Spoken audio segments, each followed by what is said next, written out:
Ways, learning new skills, new ways to communicate his passion for racing. As he made friends and influenced people, his face became familiar far beyond his beloved paper. Racing was going places, and Chris Economaki was there every step of the way. Eyewitness to American racing history. Tonight, he'll tell his story.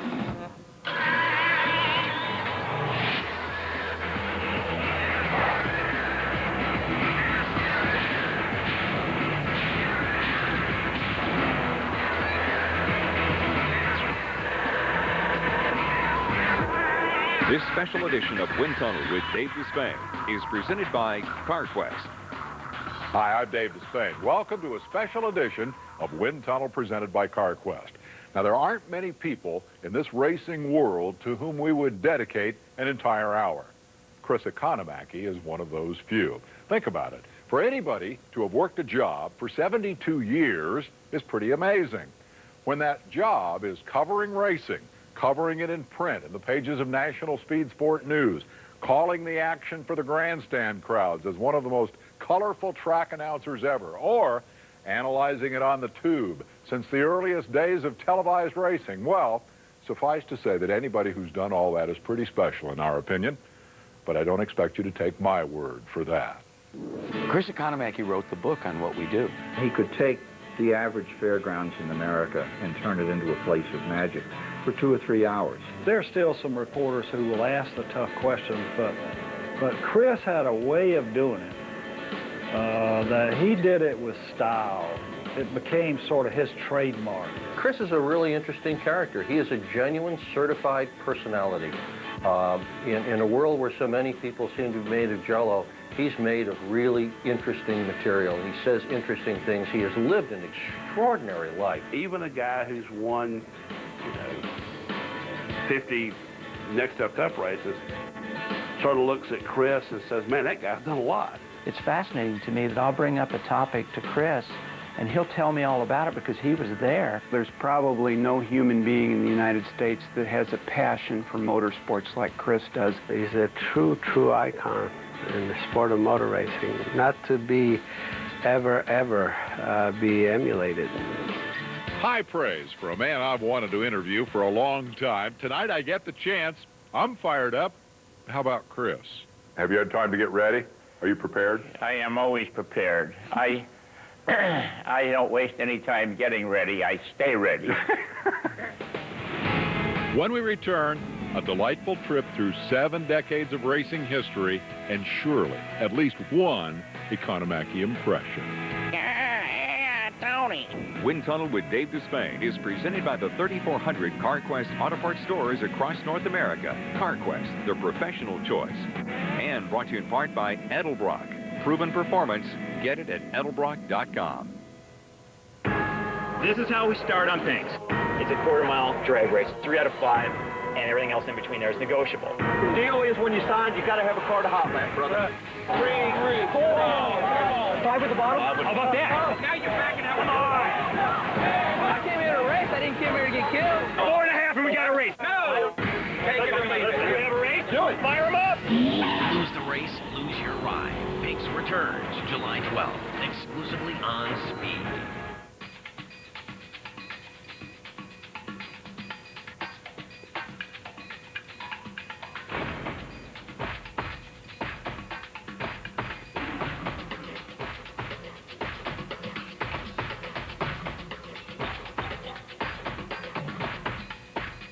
With over 25,000 dedicated CarQuest Auto Parts professionals across North America, we're proudly serving a world in motion. During Lowe's Deck It Out days, there's never been a better time to build a deck than right now. Hurry in, because we've lowered prices on select treated lumber. Purchase over $500 of Choice Deck composite decking and get a $50 gift card. Plus, get 10% off all patio furniture sets. All gas grills are also 10% off. Plus, get free propane exchange and assembly. Get $3 off 1 gallon of Olympic exterior stain. Use your Lowe's card and pay nothing for 12 months on any purchase of $299 or more. See store for details. For the deck your house deserves, go to Lowe's. Let's build something together. Hey, can you imagine the first people that crossed this desert? They didn't know where they were. Next year, I am going to Cancun.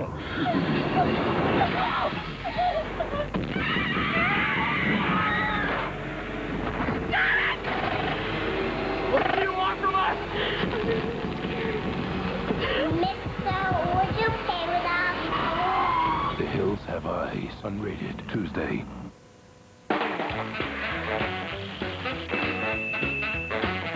Chris Economaki, a 10-year-old New Jersey kid, heard the engines at Hohokus Speedway and ran down to check it out. They wouldn't let him in. 3 years later, at age 13, he made his first money from the sport, and he's been covering it ever since. How did you get interested in racing? What lit you up about racing? You were just a little kid. Well, of course, the basic precepts of racing, danger and speed and so forth. And those are the things that attracted everybody in the early days, and to this day, a number of people as well. And of course, both of those factors are being minimized. NASCAR keeps talking about safer barriers and safer walls, and I say to myself, well, that's fine, but they should shut up about it because it takes away the allure of the sport. Danger is part of what people buy a ticket to see or to experience. No question about it. Yeah. Here, drivers facing death at every turn at the fair races this Saturday. Come buy a ticket. Sure, that sells tickets. It's part of the sport. It's inherent to the sport. The politically correct would say, oh, that's the old days. We've all grown past that now. We don't think that way. We don't go to see people get hurt. Well, I don't know how many people are politically correct these days. People don't come to the races to see people get hurt. They come to the races to be excited and to see people escape injury in spectacular crashes. That's my feeling. No change from the way it was when you started, when you were a little... Well, the change, of course, is the product. You know, faster, speed, more speed. The loudest applause I ever heard was at Indianapolis during practice when Tom Carnegie would say, and it's a new track record.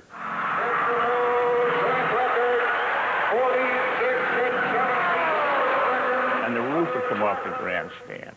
Couldn't tell how fast the car was going. Nobody knows, but they were present when a speed record was set. Talk about it at dinner and so forth. Because we'll never hear that again. We will never, ever, at an auto race, hear that's a new track record. The worst thing that's happened to American auto racing, worldwide auto racing, has been this influx of high technology. Because what that did, in addition to making the cars too fast, has made them too expensive for the sport to sustain. And out of the reach of the average guy with a toolbox. You have to be an engineer. True. You know, right? The American racing car historically was homemade. The car owner's investment in his car was time and effort and a few bucks for some parts.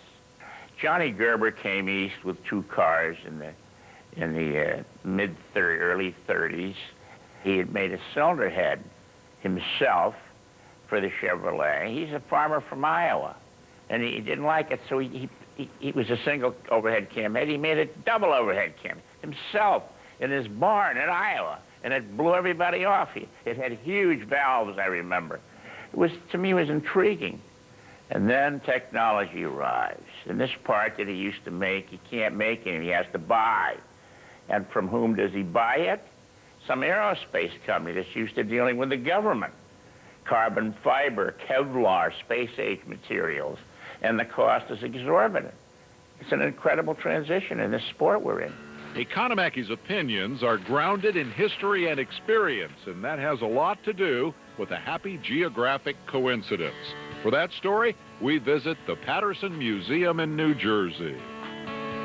Chris, if I say Gasoline Alley to most people, they're going to think Indianapolis Motor Speedway. That's right. When I say Gasoline Alley to you, you say, oh no, Patterson, New Jersey. Right, tell me about this. Here's part of it. The garages you see there, the western end of the original Gasoline Alley in the east, and this was Ted Horn and his Offenhauser engine car.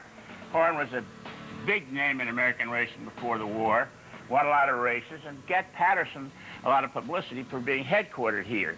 And he was killed in 1948, and he's, though a Californian, he's buried close by here in Patterson, his adopted hometown. How did Patterson come to have a gasoline alley? Well, when the fair season, the agricultural fair season started, when there was a lot of races, drivers would come with their cars from all over the country and needed a place to headquarter. Oh, okay. And Patterson was centrally located and racing-oriented. Add one more happy coincidence. Chris's immediate neighborhood was also home to the newspaper, now synonymous with his name. It's interesting to me that your life and the life of National Speed Sport News are essentially... It's the first time you've mentioned it. Thank you. You're welcome. And I'm surprised you let me go this long without it. They're essentially one, or at least parallel. Yeah. You sold the first copy of the paper, is that accurate? The first standalone issue in August of 1934 I sold, yes, as a newsboy. Standalone issue, meaning that there had been some form of that paper previously. The first indication of the newspaper was it appeared as a back page feature on a small-town weekly newspaper in East Patterson, New Jersey, called the Bergen Herald, and had this auto racing page. Why? Because of all the cars that were garaged there during the fair season in the neighborhood, and people, these visitors from the Midwest and the South, and who belonged to the race crews, were living in furnished rooms in East Patterson. And one of the local mechanics said to the paper, "Why don't you publish racing news? All these people are here renting rooms from your homes, and they might like to see what's going on." And that was the beginning of the racing section, as it was called. And then as it blossomed and grew and encroached upon the school board news and what the mayor was doing in East Patterson, the residents complained, so they separated the racing section out into a tabloid, the form that it enjoys today. Called National Speed Sport News. Exactly. You're welcome. Loud and clear. And it was printed in Ridgewood, New Jersey, where I grew up. And I happened to walk by the Ridgewood News, which had a very large picture window. You could see the press there. And on the press, about to be printed, was the first tabloid issue of National Speed Sport News, which was August 16th, 1934. And I went in and got 200 copies, which I sold at the races that weekend for 5 cents apiece and made a penny. And I had made $2 in August of 1934, which was the Depression was still very much in effect. And it was a significant sum of money, particularly for a 13-year-old. Over time, that entrepreneurial kid had the opportunity to invest in his beloved paper. Today, he and his family own it. And so for more than 3 generations, National Speed Sport News has delivered to the fans and to the movers and shakers of the sport Economaki's perspective, his passion, his opinions, and his weekly column. As a young driver, I always felt that unless Chris Economaki noticed you, you weren't going to go anywhere. The editor's notebook, I mean, it's just required reading for if you're involved in motorsport. And it was just phenomenal, the amount of information that he would have about all forms of sport and the industry. And you know, people would clamor to get their names mentioned in there. But the thing that Chris Economaki, even to this day with his column in National Speed Sport News, has an incredible ability to do, is to get inside the sport. And whether you're an insider or just a casual observer, give you a tidbit for you to munch on and enjoy. Chris's columns aren't about motors and parts and sway bars and track bars. It's about people. It's about the people who make the sport. Chris is a storyteller. Chris is a legend maker. I still read his column weekly and religiously because I always learn something. And that's, we don't have to do any research. He does it. And again, I just, he has to keep working forever. Otherwise, we just can't deal with it. When we come back, Economaki's view of the nationwide explosion in the 1930s of midget racing. Unequivocally the most important development in American motorsport, without question. Nobody could challenge that.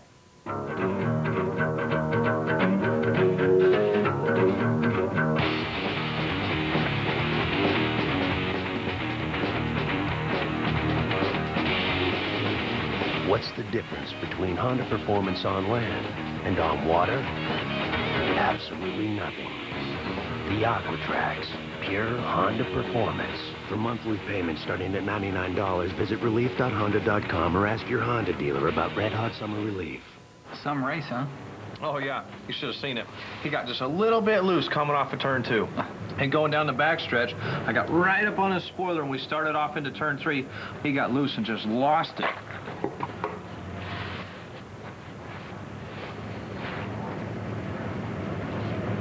It's okay. Don't worry. He walked away. Subway Restaurants, proud sponsor of Greg Biffle and the number 16 Ford car.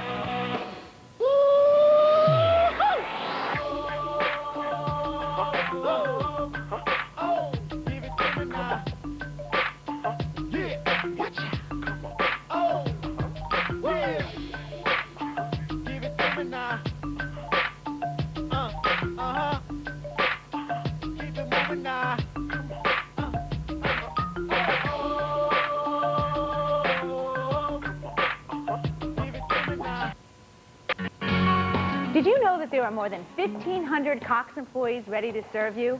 And we're just like you, going to the grocery store, Yeah, sure do. going to the bank, or helping our children with their homework.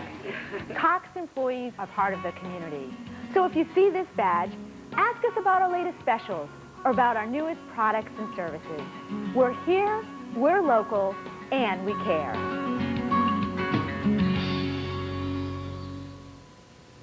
Today's economy is growing. It's full of great careers. Find out what they are in this free Hot Careers and How to Get One guide.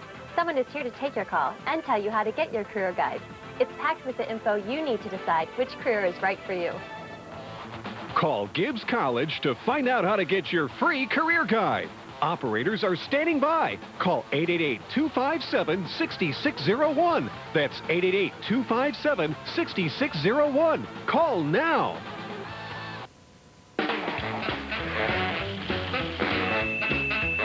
People oftentimes break history down by decade. I suspect that's not a great way to break down the history of American auto racing. It seems to me that perhaps there are eras. Yes, no? The Board Speedway era, I think, was an incredible era in American automobile racing. There were two guys, Art Pillsbury and Jack Prince, who designed and built the tracks. Not only did they build racetracks, they had to survey the country for sections where they could get businessmen who would agree to pay for the track. That's why the Board Speedways are located in such disparate places, because they found somebody there that was willing to pay to build a track. The first Board Speedway, and this is very interesting, it's built in 1910 in Playa del Rey, California. The guys with the car say, you know, folding the windshield back and taking off the spare tires, not the way to do. We need a special car for this place. So the first racing car was built, thanks to the Board Speedway, the very first Board Speedway. So the Board Speedways were really significant in the advancement of auto racing in this country. Significant but short-lived, board tracks quickly gave way to a new phenomenon, midget racing, and that gets Chris excited. I think I'm right that you've been quoted as saying that the midget was the most important. You tell me, what is the midget's place in auto racing history? Unequivocally the most important development in American motorsport, without question. Nobody could challenge that. Why? Well, because the auto race... People today think of midgets as these sort of odd little cars that run here and there. Oh, that's right. They're no longer the big thing they once were. But in the stepladder to a popularity of auto racing in the United States, the midgets are the #1 thing. An auto race track was always a half a mile or larger. Many of them took a lot of ground, a lot of property, and they were out someplace. And the auto race required travel to get to, and in many cases the man of the house had to get permission from the wife to go or take the family. It was quite an undertaking and expensive. When the midget arrived, overnight, every quarter-mile track, every high school stadium, every athletic field, sports grounds had the capability of becoming a midget racetrack, and hundreds of them did. Now the man of the house could go to work, come home, have dinner, go downtown to see the midgets, and come home at a reasonable hour. So what happened? The midgets brought racing to the people for the very first time. The people didn't have to go to the races. And that was a monumental step forward for the motorsport. When we return, Hinchliffe Stadium and a walk into history. For the first time in 55 years, Chris visits the former hotbed of New Jersey midget racing. It was there that Economaki first met stock car visionary Bill France Sr. and got a job that changed his life. Monday, NASCAR's on speed. First 7 days. We want fans to come here one another first. There's more to NASCAR than meets the eye. You got to do a photo with a bunch of animals. Then NBS 24/7, the rookies. To survive in the Busch Series, it takes preparation. That was a rookie mistake, but that's a mistake that you shouldn't make. Patience. And passion. All the way. 7 days at NBS 24/7. Monday night beginning at 8 Eastern on Speed. Don't touch it, just sign the top out.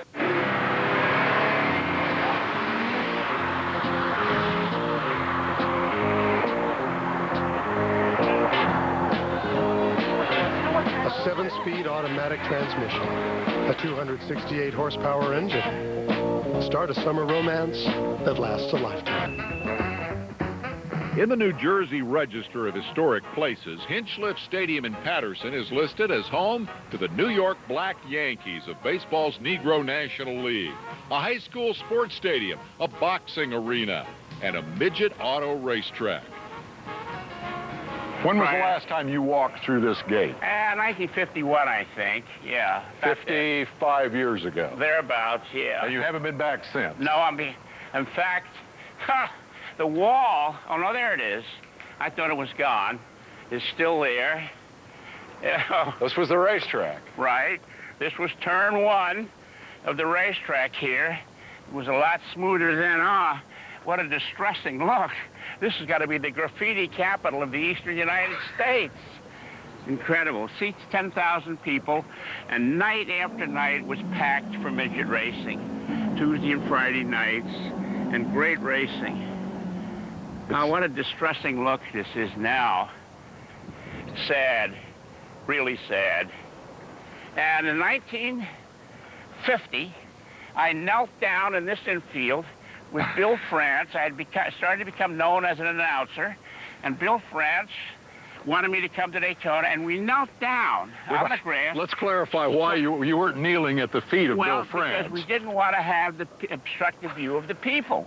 If you stand up, people can't see through you. So we squatted down to give the people in the grandstands a chance to see the whole racetrack. You and Bill France meeting for the first time. Right. For what purpose? He was going to hire me to come to Daytona and be the track announcer at the beach, and the beach road course. What did you know about Bill France at that point? Well, he'd gotten some publicity in the racing community because of his formation of NASCAR. Okay. NASCAR was 2 years old at the time, 2.5 years old at the time, and he was trying to build it, and he wanted somebody that knew how to sell the sport to the people in the grandstands. So how much was Bill France going to pay you to come down and do? Oh, well, that was a big part of the deal. He guaranteed me 3 days, successive days of announcing at $50 a day. That's $150 for the weekend, and all I had to do was drive 1,300 miles each way, pay the gas, pay my meals, and pay my motel room. And you know what? It covered all the costs. I came home with a few bucks. Those were the great days, yeah. It wasn't done for the money. I had never been to Florida before. I wanted to see the world. How old were you then? In 1950, I was 30. 30 years old. And I traveled a lot, and I knew the racing business pretty well. The one thing I'm going to have to study up on is the graffiti business. I can't get over this place. It's incredible. So you came here as a spectator. Exactly, and as a reporter for the newspaper, National Speed Sport News. These were important races. These races here attracted drivers from all over the country. Californians came here to race. The great drivers from Chicago came here to race. And it was great for publicity. The guy said, well, for Friday night's races, so-and-so, the champion from Kansas City, is going to join the field, and that kind of stuff. And it helped fill up the grandstands. The stats support Chris's view of midget racing's importance. At the peak, there were 1,000 midget tracks nationwide, and the biggest events, Philadelphia, Los Angeles, Chicago, drew more than 50,000 fans. It was a phenomenal period in American racing, but it didn't last long. There was this incredible midget era, as you described it, perhaps the most important development in American auto racing, I think you've called it. What happened? Where did it go? Every car was homemade. And some guy that had a toolbox would go and look at and admire some of the craftsmanship. Gee, this guy made this thing. It's beautiful. And then in the late 40s, Curtis Craft, a company in California, started making production model midgets that were infinitely adjustable. They were superb machines. They were faster than the homemade midgets. It's too fast. In fact, so fast that you couldn't pass anybody. And secondly, they all looked alike. You see, each midget before that Curtis Craft had a different look to it. Some cars had a flared cowling, some cars had a straight hood. The Curtis Crafts were all the same. And so the midget racing became a high-speed dress parade, and the people stopped buying tickets. Really? And the midgets went away and replaced by stock cars. Over how long a span of time from the introduction of the Curtis midget? About 3 years. Really? Before it killed midget racing, yeah. It was too bad. Beautiful machine, but nobody wanted to watch it. They wanted to see passing, and they wanted to see some of the cars that reflected some guy's design thinking, and all Curtises were the same. With that, a commercial break, and then surprise answers to two must-ask questions. The best driver and most memorable race Chris Economaki has ever seen. Stay tuned for more on this special edition of Wind Tunnel presented by CarQuest.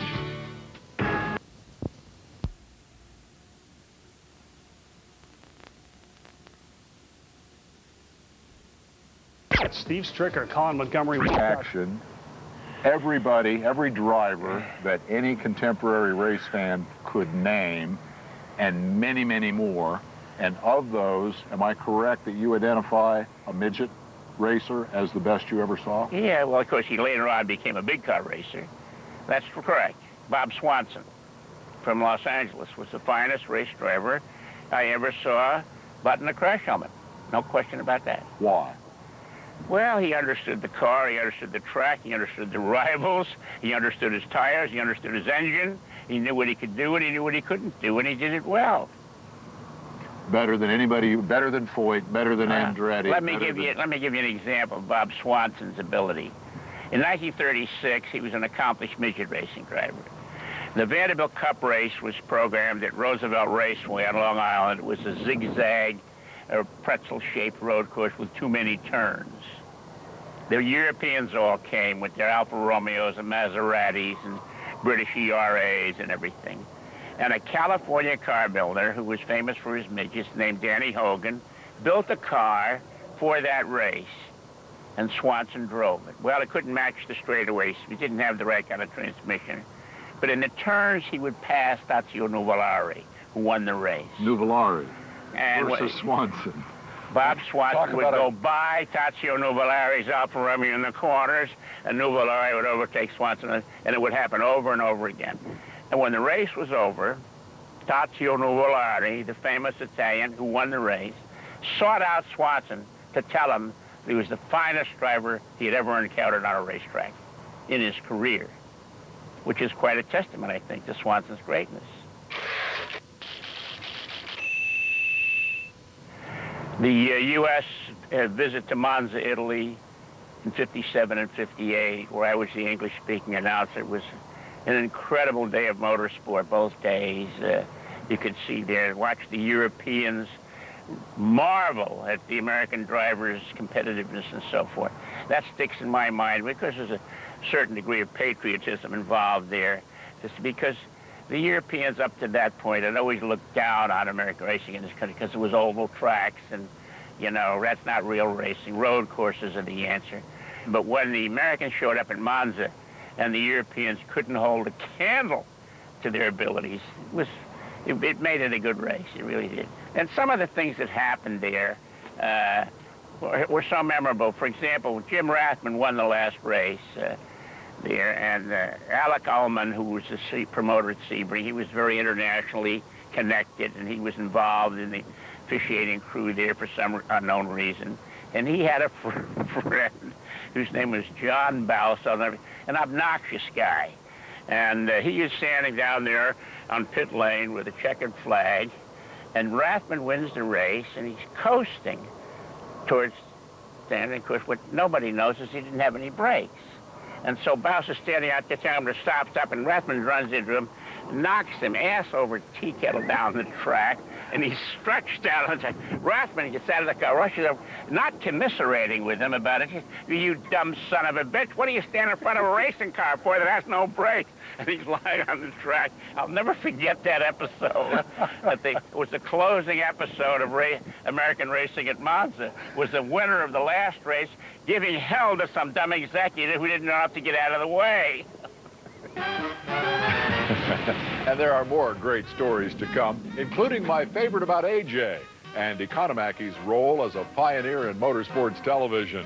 Stay tuned for more of this special edition of Wind Tunnel presented by CarQuest.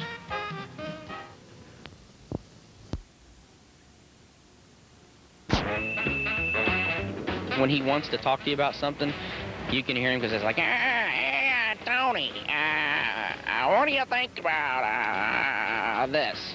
And whatever the topic is, and then if you keep him there 5 minutes and he gets into a story, you're probably going to be there 35 minutes. I remember being at Flemington, and it was 72 degrees. The barometric pressure was 63.7, and I was about $1.50 short at the pick gate of getting in, and somebody gave me a $5 bill, and two guys flipped over the guardrail.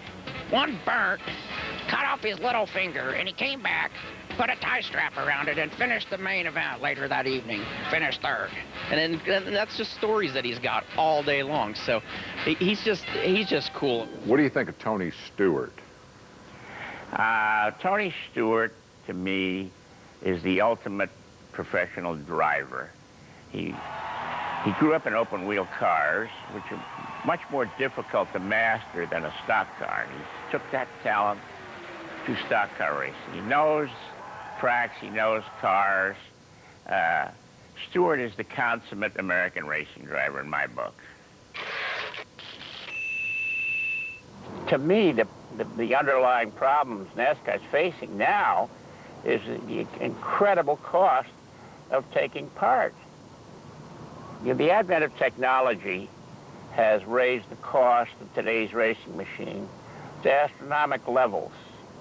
You need a special racing car for this, for that, the next thing. Many of NASCAR's top teams have 20 cars for each driver. That's expensive. Was it 43 cars in each National Cup race? 43 cars in each Busch race? Each one of those cars needs several $1 million in sponsorship. It's not out there.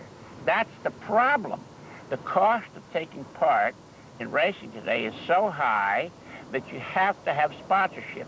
And what that tells you is that automobile racing in today's world is a colossal charity case.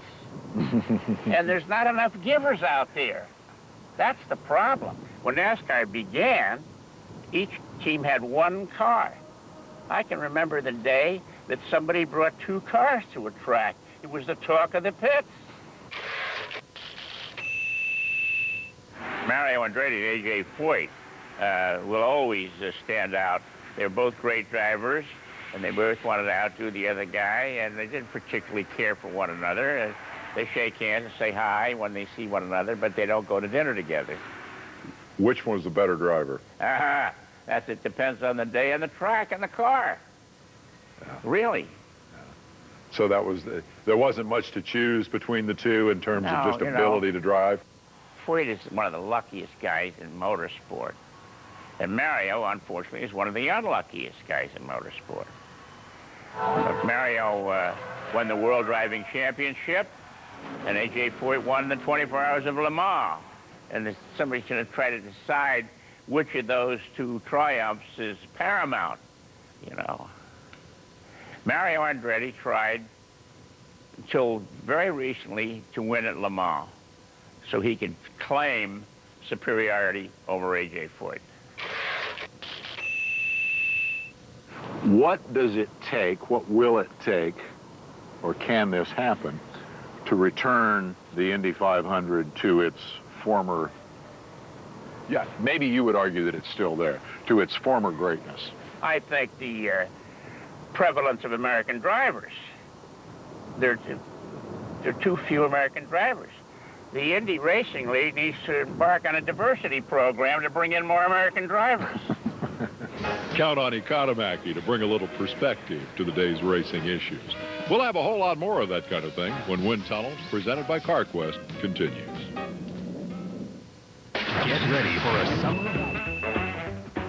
Chris's long-awaited autobiography is now available, and I'm betting he'd like it if I told you you can order it through the pages of National Speed Sport News. Forget everything else this guy has done. If you only consider Chris Economaki's television career, he is one of the most influential people in the history of American motorsport. Not quite from the first racing telecast, but very close. Chris was there. And for serious race fans, the thing he brought to the table was credibility. Sure, the other announcers had lots more TV experience, but Economaki knew what he was talking about. Actually knew the racing game. Let's hear how that all began. I was a racetrack announcer, and I was a track announcer at the Daytona Speedway. And in 1961, when Wide World of Sports was formed by ABC, they wanted to do the July 4th Firecracker 250. And the management of the track was upset with television. It had been there a year before for a day of racing tailored for TV, and the reviews were miserable. And so the first response to ABC was, you go on back to New York, you messed things up here last year. And ABC said, no, that was another network. We're ABC. Said, you guys in New York are all the same. Don't bother me. But they persisted. And now, track management would have been Mr. France. Yeah, Mr. France. And the other network would have been CBS. That's correct. Who sent some lightweight named Walter Cronkite. The greatest criticism I've ever heard of an announcer was what Bill France said about the announcers on that CBS show in the middle Sunday of 1960 Speed Weeks. They asked him what was wrong with the show. And he said the announcers did not know which way the cars went. Which I thought was an incredible put down. Anyway, I suspect maybe ABC raised the price a little bit. And so they said, well, what can we do to make you agree to let us televise this event? It's when you get an announcer that knows which way the cars go. And so that was me, and I got pushed onto ABC, and then my first telecast was on July 4th, 1961, at the Firecracker 250 race in Daytona, and that began a career that lasted for 34 years on television. It was a big day for me. Your early television career produced what I think is one of the funniest interview stories ever. Your interview with A.J. Foyt at Sacramento in 1964? Yes, 1964, yeah. Tell me the short version. You don't really want to hear that. Oh, sure I do. The producer was new, and Roone Arledge had told him not to come back from Sacramento without an A.J. Foyt interview. This was late in the season. Foyt had won in Indianapolis, and almost every other race. Foyt was virtually unbeatable. And anyway, he finally get to the track, and Foyt's there, and the guy says, I want you to interview Foyt right away. I said, no. I said, he got to go around the track a little bit, get an idea of what the circumstances are like. Chris, you you say so, but we've got to have this interview. I said, okay. And so Foyt goes out in his car and comes back in, and I went over to him and I said, hey, you busy? He said, no. So I said, I got Foyt and all this. Okay, Chris has got Foyt. Let's get the camera, stand by. Everything okay. stops. This is the big moment. And I said, AJ, it's a 1 mile dirt track. And I said, notice you walked around the track before you got in your car. What do you learn by walking around the track? He said, well, Chris, he says, I can't take a in the morning until I've had a good long walk. So the producer about died when he heard that, because that was going to be the Foyt interview he brought back. Then I took a beat and continued on with something a little bit more palatable. Tell me about the time that you took your broadcast colleague, if I'm not mistaken, at the time, Jackie Stewart, to the sprint car race. Well, we were in California for a race at Riverside, and on Saturday night, Jackie was wondering about these races he heard about at Ascot Park, and so I took him over there. And we walked through the pits, and he's looking at these sprint cars. He kept shaking his head in the negative. He couldn't understand why guys would drive these dangerous things.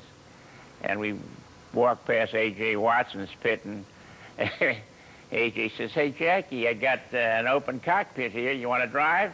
And Jackie says in his Scottish brogue, he says, "I left me helmet in Riverside." And he says, "Well, we got a helmet." He says, "I left me balls there, too." but I always remember that, yeah. Okay, let's be fair. Jackie, you got a Chris story? The best one was when he was demonstrating the difference between alcohol and gasoline at Indianapolis, and he had a little ashet of both products, and he set light to them. You could see the flame in the gasoline, but you couldn't see the flame in the alcohol. They put them out. They thought they had, but the alcohol fire stayed on, and Chris walked into it with his double-neck polyester pants on. And of course, he was jumping around like a man wild. All these people watching didn't know. I knew what had happened, and he was in fire. I grabbed an old racing suit, wrapped it round his legs. I'm down in front of him on my knees, putting the fire out. Nobody knew. And then he started to undo his belt. And I thought, oh my God, wait till somebody gets this picture. I'd pay for a copy of that picture. All right, Economaki, you've told a lot of stories, you've worn a lot of hats, you've played a lot of roles. Of all the things you've done, what's your favorite? Well, I'm a food and wine guy, so I enjoyed doing the Formula One series all over the world in the first-class restaurants. The deals I always made with television included eating and drinking. And so I was in France and Italy and Japan and Australia. It was a gustatorial delight for me. Gustatorial delight indeed. Words matter to those of us who make our living with them, and Chris has always been fond of the big ones.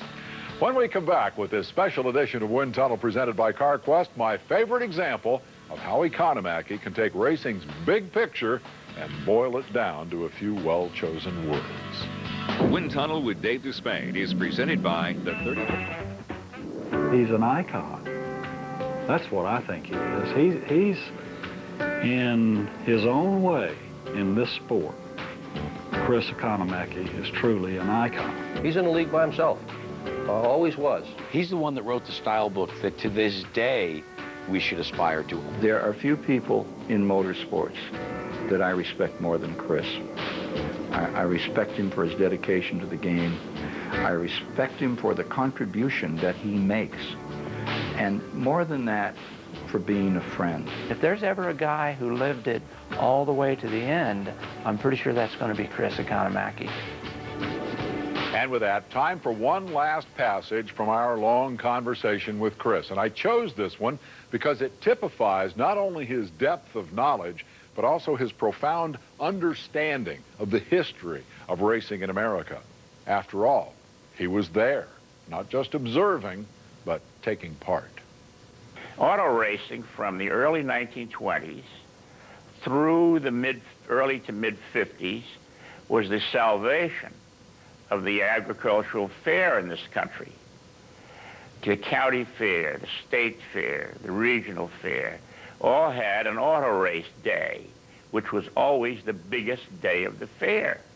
And the money the auto race day made these fairs allowed them to start the following year again. So the auto race was very important to the agricultural fair. That's the connection there. What was the importance of the agricultural fair to auto racing? It was a place to go strut your stuff and make some money. The agricultural fair was the highlight of the race car owner's season. He could race in March and April and for low money or maybe not get paid at all, but when the fair season began, that's when the money started to roll in. I have heard, little birds have whispered in my ear, that in the heyday of racing at the agricultural fair, a guy named Chris Economaki was the absolute best at convincing the people on the midway that they should come into the grandstand and buy a ticket. Is that true? Well, I don't know how good I was, but that was my job. You know, a promotion, worked for a promoter. You know, the race promoter's financial return was dependent on the deal he struck with the fair. And a big fair, where a smart guy at the top would never let the promoter on the front gate, if you know what I'm talking about. A manager of a small fair that didn't know too much about business, he did it as a part-time job, he would give the promoter 50% of all the admissions that came out of the grounds that day. Not out of the grandstand, but out of the grounds. The sharp guy would say, I'm not letting you on my front gate. You can get 100% of the grandstand. This is after the person has bought their ticket to get out of the grounds. So in order for us to make any money, people had to go to the grandstand. And I did the bally on that. The bally? Oh, that's a carnival term for ballyhoo, the chit-chat on the midway that gets people to go to the ticket window. Give me an example. What are you talking about? Okay. Attention on the grounds, ladies and gentlemen. Today, the last day of this great agricultural exposition that is the Midland Park County Fair. It's auto race day. Daredevils from coast to coast are here with their high-speed machines, facing death at every turn. The box office is now open. That noise you hear is practice. It's just, up, get that driver out from under that burning car. Please excuse me, folks, it's only practice.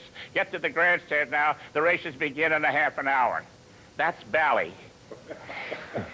Bally, courtesy of Chris Economaki. Which reminds me that getting the public interested and involved in racing by whatever means is one of the keys to this man's impact on our sport. Think about his definition of the importance of the midget boom. It brought racing to the people. Think about his approach to TV broadcasting. Always true to the die-hard fan, but at the same time, welcoming to the newcomer. He is an expert who goes out of his way on behalf of the novice, always searching for that spark that might ignite in someone else the same passion for racing that he has felt for more than 7 decades. I think Raleigh Helmling put it pretty well. Every single person involved in racing today owes something to Economaki. So on behalf of us all, I'll say simply, thanks, Chris. But don't for a minute think we've heard the last from this guy, that he's headed out to pasture at the tender age of 85. As always, we'll let Chris have the last word. Very few of us in life get to make their living at something that started as their hobby. And that's been the case with me. But as a consequence, you give it more. You throw much more into it because of those circumstances. And that's been the case with me. I just love what I do, and I'm prepared to work overtime at it. Are you seriously considering retirement at age 85? I'm trying to retire, and it's very difficult. I don't have the right years for retiring.